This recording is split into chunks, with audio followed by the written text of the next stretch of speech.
अजितदादांच्या निधनाने महाराष्ट्राला मोठा धक्का. अंबादास दानवे. अजितदादा गेल्यानंतर मला वाटतं संपूर्ण महाराष्ट्रावर शोककळा पसरली आहे. अजितदादांसोबत मी विरोधी पक्षनेते म्हणून काम केलं आहे. त्यांच्या मार्गदर्शनाखाली काम करण्याचा अनुभव मिळाला. त्या काळात त्यांच्यासोबत काम करण्याचा अनुभव आयुष्यभर लक्षात राहील असा अनुभव आहे. त्यांच्या सत्तेत असतानाही मी विरोधी पक्षनेते म्हणून कामानिमित्त त्यांच्याकडे गेलो. त्यांनी कधीही कोणत्याही ठिकाणी निर्णय न करता कोणाचे काम मनापासून केलं आहे.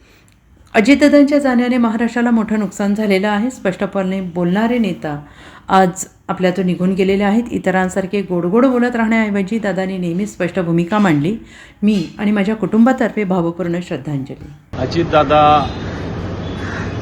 गेल्यानं मला असं वाटतं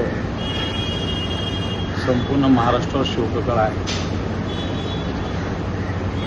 अजितदादांसोबत मी विरोधी पक्षनेता म्हणून काम केलं आणि त्यांच्या मार्गदर्शनाखालीच केलं.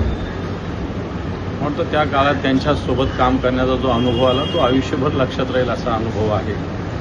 आणि नंतरही अजितदादा सत्तेत असतानाही विरोधी पक्षनेता म्हणून ज्या वेळेस त्यांच्याकडे वेगवेगळ्या कामानिमित्ताने गेलं कधीही कोणताही आक्रोश त्यांच्यावर टीका टिप्पणी करूनही न ठेवता जनतेचं काम अतिशय मनापासून करणारे अजितदादा एक मोठं नुकसान संपूर्ण महाराष्ट्राचं झालं. एक नियोजनात पक्का असणारा माणूस, सुस्पष्ट बोलणारा माणूस, निर्भीडपणे बोलणारा माणूस.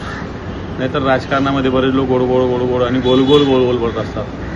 दादा गोड आणि गोल या भानगडींना न पडता स्पष्टपणे ज्या भूमिका त्या मांडत राहत आलेले, मला वाटतं असा नेता या महाराष्ट्राला यानंतर मिळणे नाही. दादांना भावपूर्ण श्रद्धांजली आहे. Bureau report SPN Marathi, Mumbai.